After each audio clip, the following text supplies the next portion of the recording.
Last segment, we heard Paul said that cost of living in the facility can be thousands of dollars. That's a lot of money. So I still have him back here with me, Paul Krause of Gracious Livings. Hey, Paul. So, be a little bit more detail with Mhm. me. Okay, when you said that in your facility can cost, five, six thousand Mhm. dollars a month, can you identify like what condition and how much it costs? Sure. Yeah. So pretty much the whole industry does work, like I said before, is on the level of care pricing. So you have the room rent, and then you have the level of care pricing on top of that. Usually, it determines at the evaluation stage at the very beginning what the cost's going to be. I kind of went around that knowing I've been in families positions before with my grandma and so forth about putting my grandma on assisted living for dementia. Um, I hated the idea that every month it was a different cost and you never knew what it was going to be. So my facility, we offer flat rate pricing. So we do like a flat rate for everything that needs to be done with you.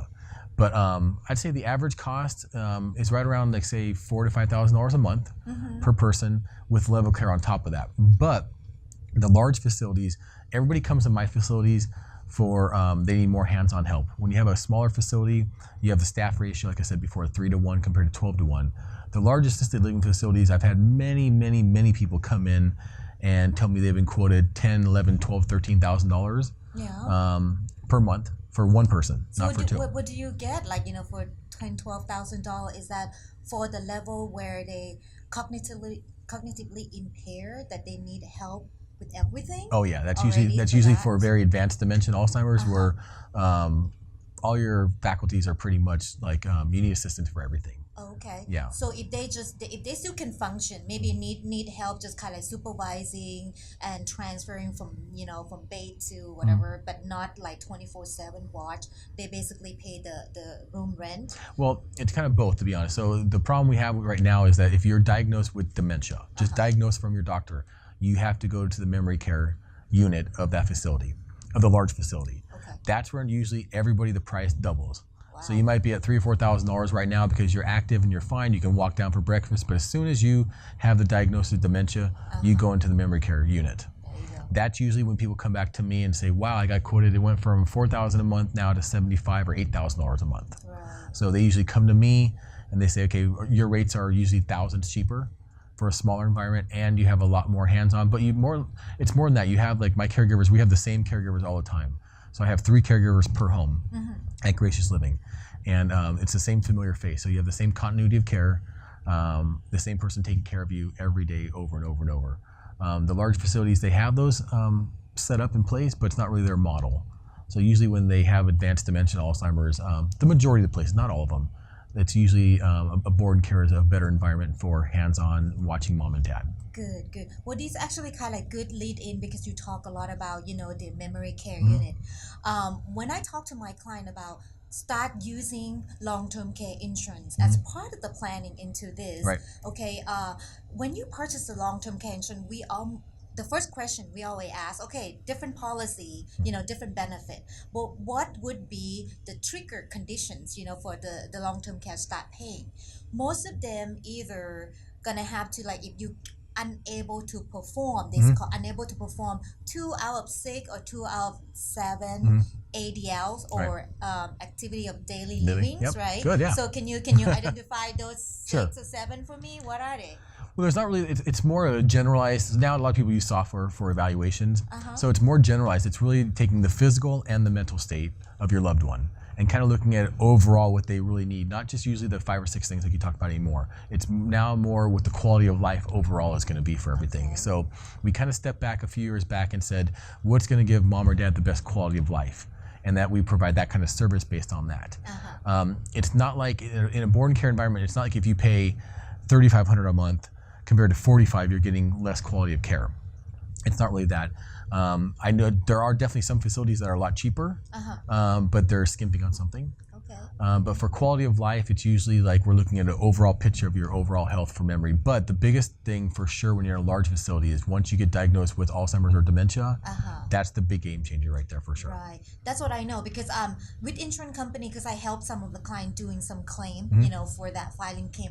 They know that okay, the trigger point to pay the benefit Right. is those, unable to perform certain things. Mhm. But the memory care, it's a big thing. Oh, yeah. Once you, even if you can still function, Mhm. walking around, whatever, but once you have the dementia, Mhm. that trigger the policy Right. right away. Right But off then that. after that, we have to look at the waiting period Mhm. because insurance company usually don't pay right away. Right. They either gonna have 30 days, 60-day, or Mhm. 90-day waiting periods. Yep. I see that a lot too. Yeah, so a lot of time people will try to tie that in with 100-day Medicare pays. Right, And yeah. they have like a They 90-day try to. waiting period Right. and try to work Right. that out. Some do work out, Mhm. some don't.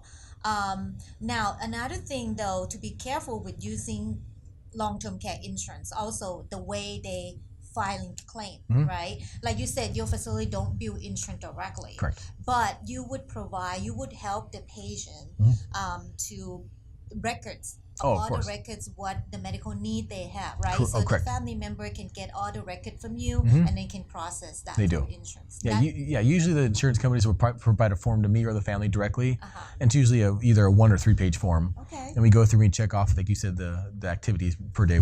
Yes, they can do that. No, they can't do that. Yes, they can. And then we kind of certify that yes, this is accurate. This is what they need done per day. Okay, Yeah. so that's a very important thing also, that you need to connect with the facility that are certified, licensed properly, because Mhm. insurance company would look at that, right? So when if you're not a qualified facility, they're not gonna Oh, yeah. approve the claim. So Yeah. it's important because sometimes people feel like, well, I'm just gonna have my mom stay at home still, but hire somebody out from the street Yeah, to that doesn't last just too long. that doesn't Right. work, right? No, Okay. it works. It works for a very short band-aid fix, I call it. Yeah. Okay. One other thing, though, this might be something because I know you talk to your patient all the time or Mhm. family member. A lot of time, long-term care in a traditional way, Mhm. they almost like car insurance. Mhm. If you don't crash, you don't Right. get paid. Yeah. But these days, there's some also other hybrid type of long-term care. Mhm. If you want to kind of let them know, also we call asset-based long-term Right. Uh-huh. care, right? Mhm. So basically, it's a hybrid. It tied in the life insurance policy with the long-term care Right. benefits. Mhm. So if your patient or your parent who own the policy have to go into facility and they qualify, the insurance will start paying for these. But if they never use it, they will, as a beneficiary, like the children, Right. will end up get the death benefit out of it. Mhm. So it's either or. So many people now, though, I found out that a lot more people have been asking about that because it's kind of like an estate planning tool Right, as yeah. well. Mhm. So it's not like, oh, if I don't use long-term care, I'm gonna lose all my money. Yeah, no. Yeah, and some policy even have money back guarantee. Right. So basically, if you pay in premium or whatever, how much, and you never use it, and you I'm still think I'm healthy, I want to cancel it. Right. They can at least get the principal in Principal return back. as Correct, well. yes. So you heard about that as well. Yeah. Good. Okay. Well, we kind of like wrapping up here. Do you have anything else that you want to kind of like as an education for people to know about? So what I see, the long-term care insurance is it's a blessing. It really is. When I have families that come to me and especially when they're in frantic mode, not sure what to do, especially when what you mentioned is moms living at home. We have a private caregiver coming in. Yeah. That seems fine until you need somebody 24/7. So when you have the long-term care insurance, it is a blessing to have that, where you're not scrambling around trying to sell mom and dad's house to make the money off it.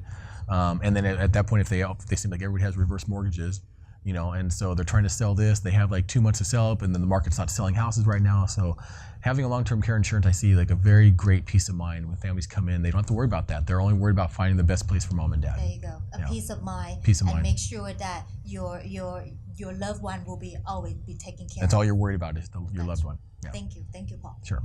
That's it for today's episode of Smart Money with Emmy Hernandez. As a financial advisor, I'm here to help you. So if you have any questions or comment, send it to me by email to emmy@ehfinancial.com. Don't forget, if you miss any part of the show, you can watch us again on ehfinancial.com or crowdcitynetwork.com. Remember, being smart with your money is easy, and you can do it. Thanks for watching. See you next time right here on Smart Money with Emmy Hernandez.